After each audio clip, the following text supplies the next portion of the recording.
I think you guys are going to be surprised because I do think you're going to see more cars than what you saw last year than I think what you expect you're going to have.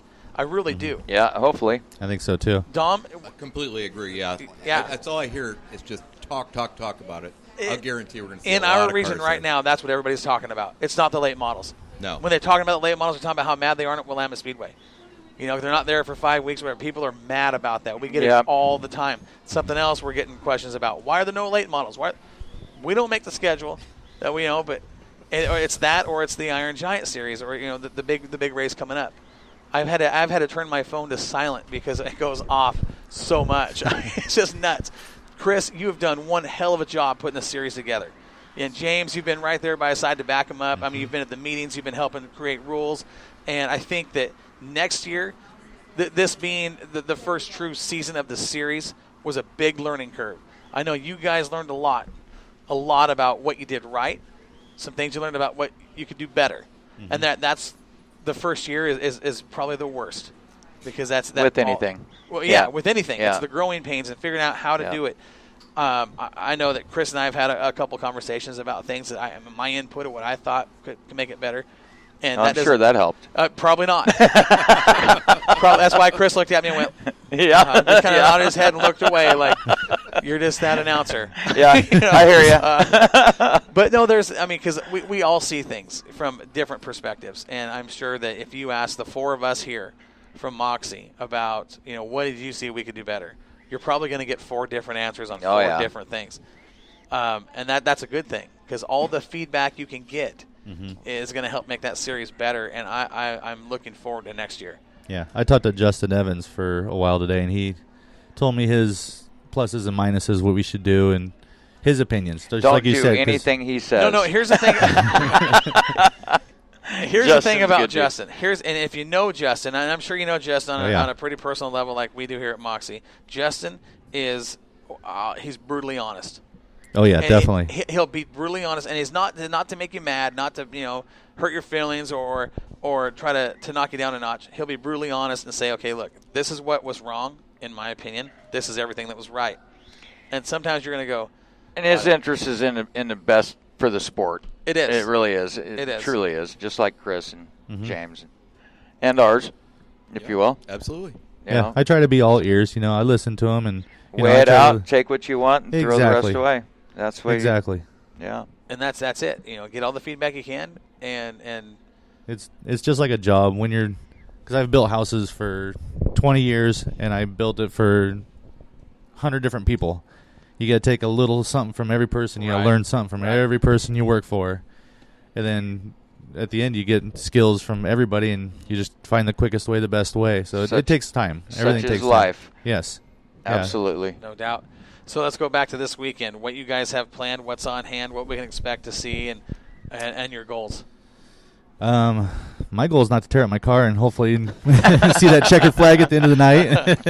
Well, and that's funny because you worked so hard last year to put this deal together and actually had some bad luck and didn't make the show last year. Yeah. So his own show. That's terrible. But that tells you when Chris signed, and we know how fast Chris is in the street stock, when he doesn't make the show, that tells you just how good the competition level is top to bottom. I mean, he's only made one show this year. Not to, bring up. Not to dig him, but he's just had horrible luck. It happens to us all. We all have those bad years. Well, and it's got to change at some point, and I'd say this weekend's a good time to turn it around, Chris. That's right. Well, we got second at Coos Bay last weekend.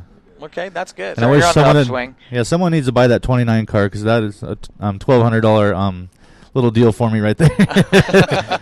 We had extra sponsors throw in some money last weekend. It was $1,500 purse last weekend. Nice. So it was pretty cool. Good deal. See, that's what I'm talking about. The support for that series is only going to get bigger and better every year, and I think you're going to see a lot more in the 2018 season. We also had sponsors step up and offer Kyle, $500 to start in the back? Okay, now I heard there was a challenge. Oh, those are great. I love those challenges. It makes it good for the fans. It makes it great for everybody. Right, it does. But here's my question. And I heard that, and I thought, okay, why was it just one car was offered? Was he the fast qualifier? What was the deal? Why was it offered? They didn't do a qualifying. Okay. We were in the pit meeting, and these little hot dogs down there, they're like, all right, who's the fastest car here? Everybody looks at that bright yellow car over there. Okay. He's our points leader. He's obviously done really well with our series, and Sure. he's won a lot of big races. And he accepted the challenge. He did take. How many cars? How many cars? We had 19 cars start the A main. Wow. So So they he had a started full field. 19th, and where did he end up finishing? He got up to 7th within like 3 or 4 laps. He was just Yeah, he was fast. he just motored right through it. I ended up getting a little sideways, and he bumped me and straightened me back out. But I don't know what happened, but he ended up breaking his upper control arms on his rear end, and that ruined his night. Oh, no. That's too bad. Yeah, I think Sean Cronk was in on that deal too. I haven't been looking through the 1-minute sections of video that my friend posted, and I haven't been able to find it yet. But I'm going to keep looking until I do find it. She has like the whole race. She's only been posting them one at a time. Teasing you. Yeah. There was a lot of Wow. yellows. We had a lot of yellows in the beginning of that race, and I was working on a guy, then they throw a yellow, and I'd work on him the next time. It just got real frustrating inside the car. That can, yeah. But So we're doing 50 laps of the Iron Giant. yes. Okay. What is that's what I wanted to talk to you about. The feedback on the 50-lap features. What have you got back from the drivers? Is it a positive? Is it a negative? I got my first negative today, Justin Evans. That's funny. I told you, don't listen to him. Well, okay, so what was Justin's opinion? He thinks we should do 30 lappers. Why? Yeah, Because the field settled at 30 laps anyway. It doesn't change a lot at the end. That's it's just his opinion. Yeah, that's his opinion, and you could argue that I like both the 50 ways. lappers. If you got a big race, you get a lot of money. Give us some laps. Yep. Well, and like in Madras, we had several late restarts on that race, and things did change. Things did change up in Madras in the last few laps, and I'm thinking that these big money races, it really does. I don't know. It pays to have the extra laps. Well, give somebody who's made a mistake like Kyle and let him start in the back and make it to the front. He's done it a couple times this year. Yeah. Yes. And So the other side of the argument you're going to get to that is like, well, if you only have it 35 laps, he's got to drive twice as hard. I mean, you want to show. I mean, there's. I'll tell you right now, I'm a fan of the big races. Fans are fans of big, I miss the longer 100 races. lappers. We don't do 100 lappers anymore. I miss those. I loved them. I wish we still did them. They were great. They drew a huge crowd. They drew cars from all over, and they paid more money. Mm-hmm. I remember Labor Day weekend. It must have been, I think it's about 10, 12 years ago, and Ron Maya was working his way up, and I think he finally took the lead on lap 98 or something, and then won that race. Yeah. I thought it was the coolest thing ever. Yeah. So here's an idea from Mike Patterson saying, what about twin 30s or twin 25s? 2 features at every show. That's a little hard to do, or It's a little hard on the promoter as far as payouts, I would think. If you want to have a decent payout for a race, and you go dividing it in 2. Yeah, that does make it difficult. Last year we had 3 B mains, if that counts for anything. Yes, well, last year was to make crazy. the show, that's great. That honestly, I think that racing through the B mains was stellar. That was good. Stellar. Was good. Now the finish to the A main last year was something that was epic. I mean, you cannot phenomenal. script that, and I doubt you could ever duplicate that. But man, was it awesome! He has. He did it the Wallbanger last year, and he did it the Thrifty 100 this year. Oh wow, it's nuts. So there was a mistake at Roseburg. They've got kind of a new crowd working the track there, and our B main was supposed to be 25 laps, and the A main was 50, and the modifieds were running a 75 lap main. And when they eliminated our B main, somebody wrote up on the board that our main was going to be 75 laps. Well, I went and found Chris and said, "Dude, I don't have enough gas, man. I can't put enough gas in the car to run 75 laps." And he said, "No, it's only 50." So he went back and he fixed it, and he told him, "Well, it didn't get to the tower because we ran 68 laps." And when I pulled off the track, I pushed in my clutch, and the car died. Oh, wow. And I popped the clutch. It fired up. I drove it onto the trailer. A couple of days later, I opened my fuel cell. It was bone dry. There was no moisture left in my cell at all. But that being said, it was an awesome time. God, I love driving. I would have loved to have had another 100 laps. It was that much fun. I was having a ball. Right on.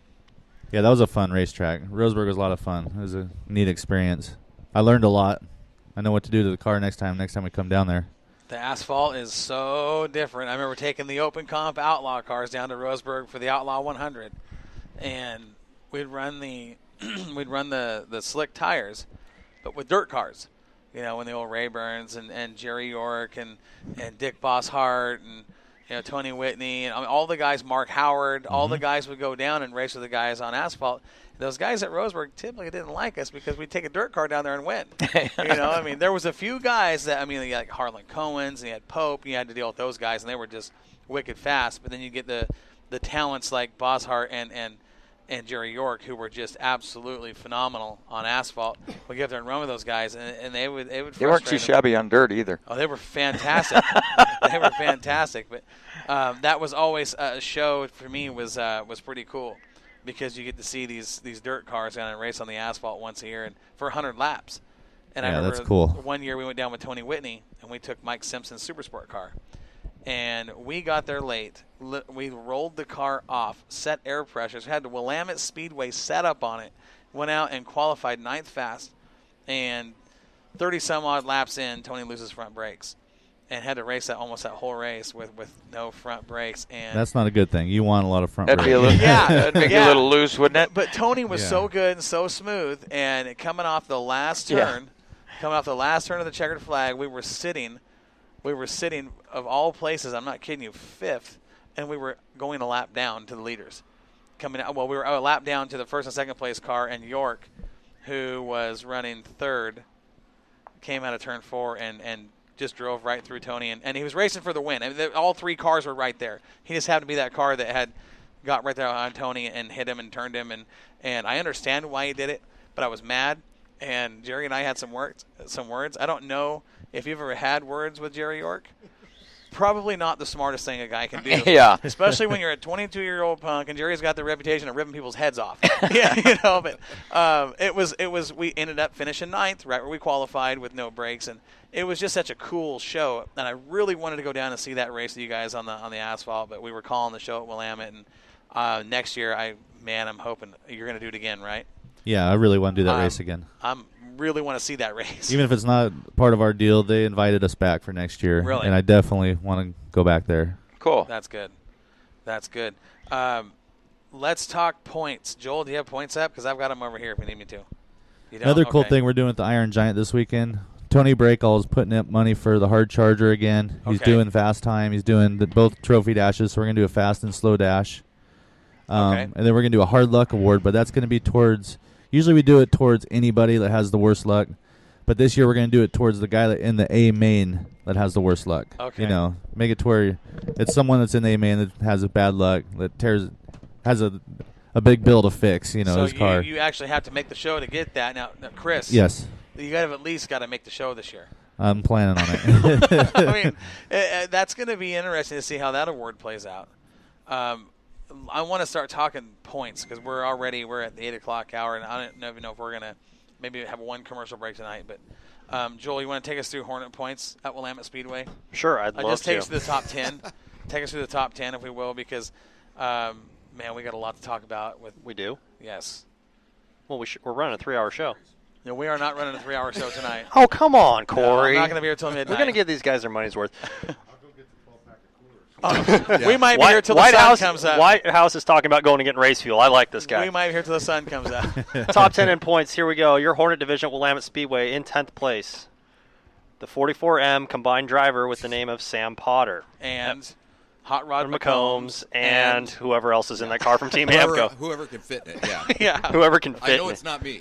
Oh, come on, Dom. You can fit in there. I tried. You did. Warren will drive that car. There we go. With 153 points. Another Team Amco car sitting in 9th. Isabella Laverne, the 144 car, 166. Okay. Rookie driver. Guess what? Another Amco car. And that car has 208 points. And with what numbers on it? The 40L. The 40L of Ro Lavorne.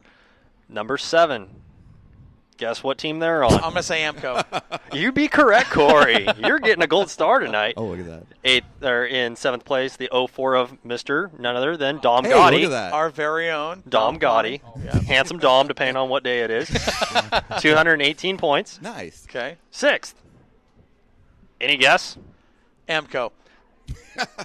The 424 of Steve Dove sitting in 6th place with 235 points. Okay. The number 5 spot, is held down by the sister duo in the V8 machine with 310 points. The